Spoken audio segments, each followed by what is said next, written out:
ഹരേ കൃഷ്ണ.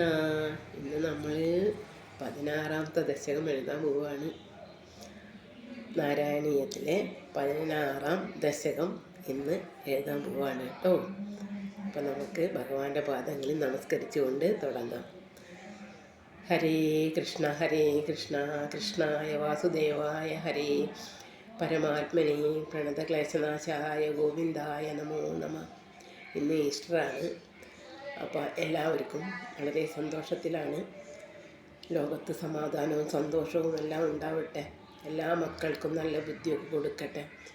വളരുന്ന തലമുറകൾക്കും നല്ല ചിന്തയോടുകൂടി മുന്നോട്ട് പോകാൻ കഴിയട്ടെ. ഹരേ കൃഷ്ണായ വാസുദേവായ ഹരേ പരമാത്മനെ പ്രണതക്ലേശനാശായ ഗോവിന്ദായ നമോ നമ.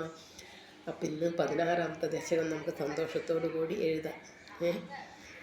അപ്പോൾ അത് എല്ലാവർക്കും എല്ലാ നന്മകളും നേർന്നുകൊണ്ട് ഹരേ കൃഷ്ണായ വാസുദേവായ ഹരേ പരമാത്മനെ പ്രണതക്ലേശനാശായ ഗോവിന്ദായ നമോ നമ.